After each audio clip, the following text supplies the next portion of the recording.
For the thousands driving in downtown Salt Lake City, there are a few things you should probably know before stepping out of that car. You can park here, but not there. Up here, not down there. That's good, yeah, that's good, no good. Feeding the meter is going to get you this spot, and you better be qualified to use this one. But for those willing to roll the dice, just be aware. Sir, you're parked in a no parking zone and in the bike lane? There are consequences.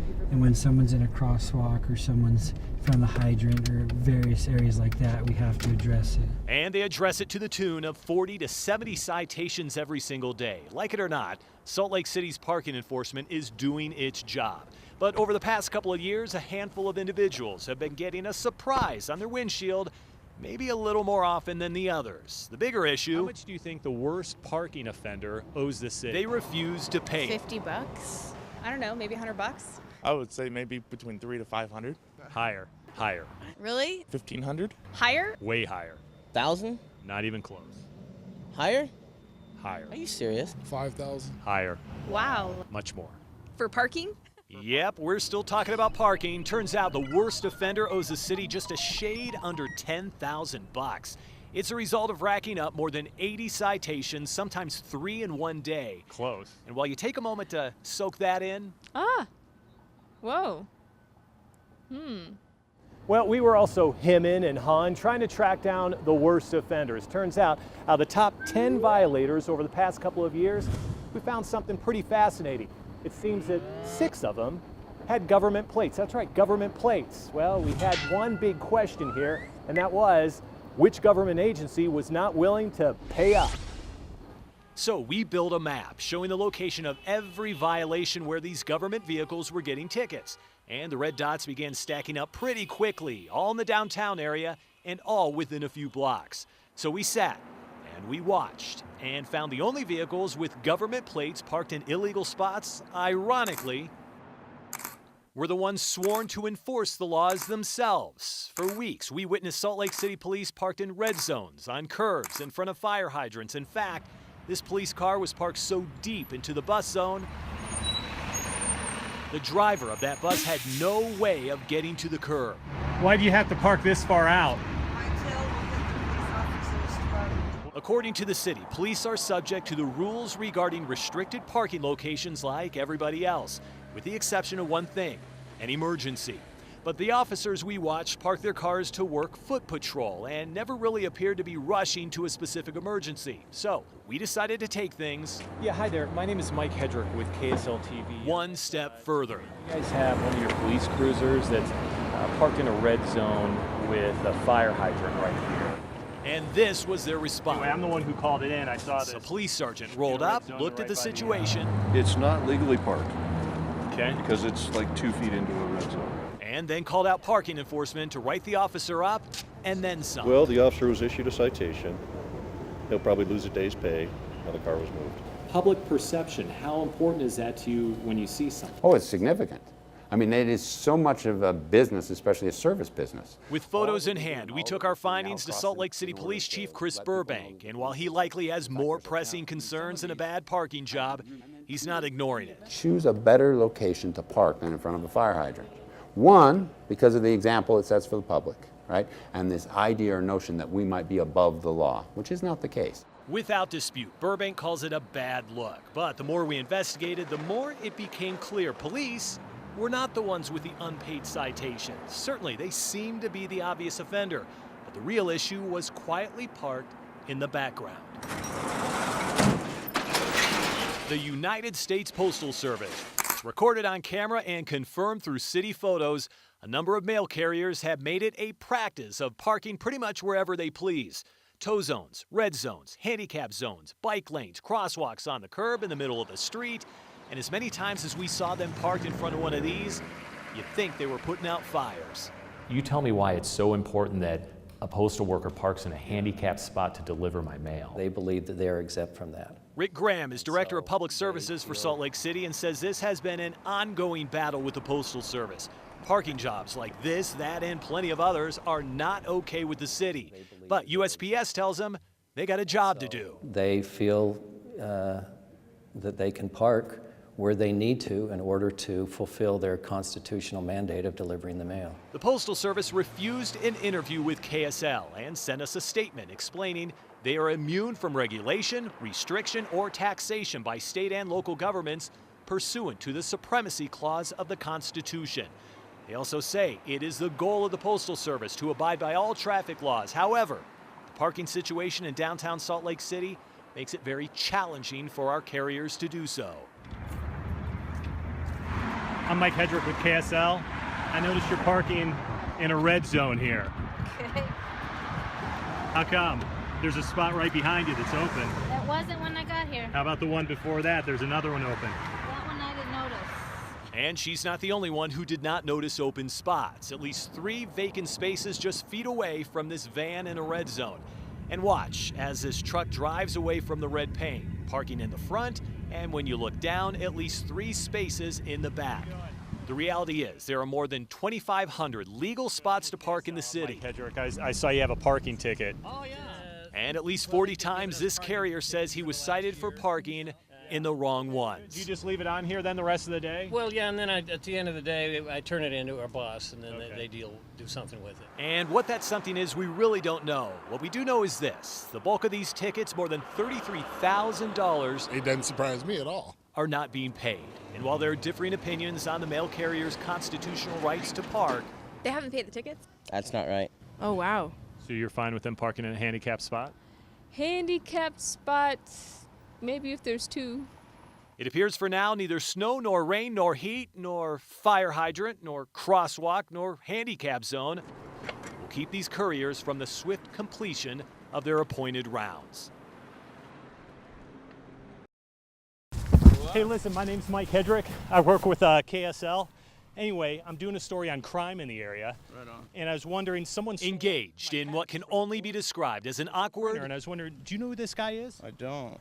Really? So you know nothing about this? No. And extremely uncomfortable conversation. Let me show you something here. This is weird, bro. I know it's weird, but because what's about to happen here in 3, 2, here's the tattoo. 1. It's the same. Well, it should come as no surprise. Now, to get the full effect here, I want you to back that up for a moment. All right, now let's drop it into slow-mo. There we go. Maybe add some dramatic music. Yeah, that's nice. And finally here, a quick sound up to explain. Hey, why'd you steal my package? The one and only reason this foot chase. Why'd you steal it? Is even happening at all. Hey, why'd you steal my package? Now, the package I'm talking about is the one sitting right here on this Salt Lake City porch. Surveillance video capturing the moment it was snatched in the middle of the night. A moment not unlike moment after moment after moment in the Salt Lake Valley. These quick grabs are happening more and more, and they're costing thousands. Some in broad daylight, others after dark. And while not everyone goes in with a well-thought-out plan of hiding the evidence like Operation Tank Top here, it seems like most. I mean, the guy that came and took the package looked right at about 3 of these cameras and did it anyway. Don't really care at all. Oh, he was super casual. He's like, oh, I'm just going to tie my shoe for a sec. No one around. Comes and sits down on the porch. Now, the package that guy stole belongs to Adam Stone, and it's not the first time. 8 cameras up. So Adam set up his own surveillance. We got cameras here, we got cameras there. Hoping the extra set of eyes would deter the crime. One up here. And catch the criminal. Unfortunately, that never happened. And when Adam took the video to police, they've got supposedly bigger things to worry about. He quickly learned a brief cameo by the thief guarantees absolutely nothing. What are the odds of you guys getting that thing back? Extremely low. Burglaries. 12 Salt Lake City detectives trying to solve thousands of Salt Lake City crimes, and the workload is piling up. In the past 6 years, the amount of property reported stolen from yards and porches is in the thousands, with more than 90% of the cases at a standstill. The reason? We usually don't have anything that we can follow up on. Not enough evidence to find the criminal or the stuff that got stolen. If it's inside here, is it still going to transmit? So, with that in mind, the KSL investigators hatched an idea to find both. So we took a laptop, glued a GPS unit inside of it. Fits in there pretty good. We packed it, boxed it, walked it up to this Salt Lake City porch, dropped it off, and we waited. And we watched until a green Subaru drove on up. A shirtless man jumped out, and as though it belonged to him, grabbed that box in the middle of the afternoon and took off. The GPS unit now pinging. These guys are moving. They're not slowing down. And the KSL investigators now following. All right, so we tracked the GPS to this car right here, and you can look on the inside. You can see that in there off of my glare. That's the box. The guy who took it is now inside in the basement apartment. We snagged this video as he made his way from the car, and if you look closely enough, above that trash bag there, well, it appears he's got the laptop. But he didn't stay there long. The GPS tracking our guy to a nearby strip mall. So it looks like they pulled right into... And when we finally caught up, this parking lot. I am not a part of it. I am dropping it off to you. I did not take it. I'm giving Okay, who took it? I'm just giving Who it to took you. it? I do not know, but No, I wanna want to know. solve this. all right, so we got the laptop, but our guy was nowhere to be found. The woman here wanting to apparently solve this is Natasha Waltman. I don't have anything to do with it. I'm giving it back to you. I'm making sure you get it because I think that is wrong. Now, Natasha is the owner and driver of that green Subaru. You remember, don't you? The one that rolled on up and let this guy out to steal our laptop?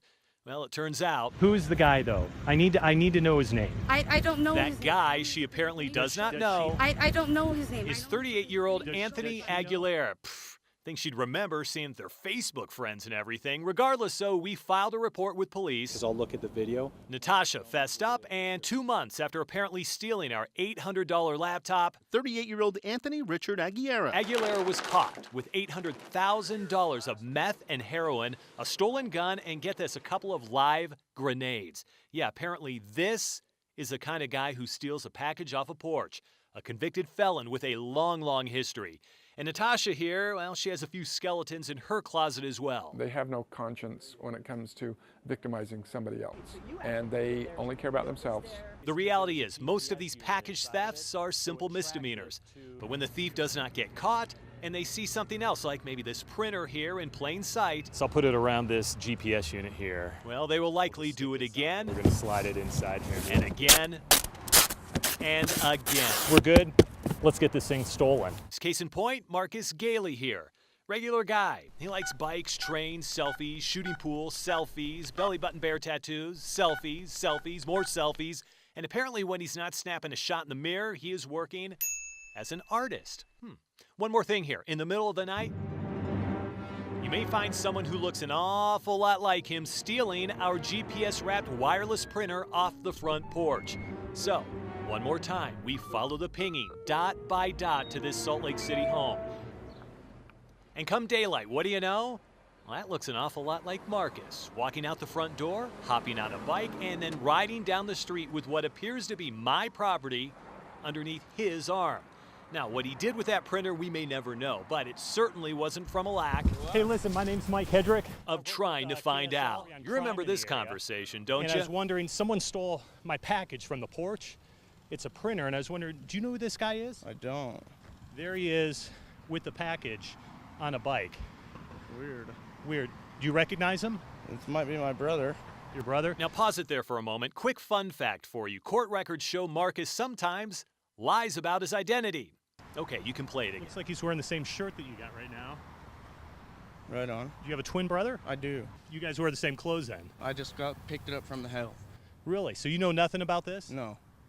Your twin brother? Yeah, correct. I know, it's weird. All right, so in a moment here, I want you to slow that down and here's the there. See that ankle tattoo? Well, now compare it to that ankle tattoo from our surveillance. Huh, looking at the tattoo. See that tattoo? Here's the tattoo. It's the same. Unfortunately, in the end, wingtips and a suit Hey, why'd you steal my package? could not catch him. Why'd you steal it? Police eventually did, adding to the 1, 2, 3, 4, 5, 6, 7, 8, 9 selfies he's racked up at the county jail. Yeah, this is the kind of person whose twin brother steals a package off a porch. And if there's a lesson to be learned from our two thieves, it is this. You need evidence. More cameras. You need a witness. All right, I don't know them. I'm freaking out. Where are you going? Sometimes when things get real, yo, I want my printer back. you need a little speed.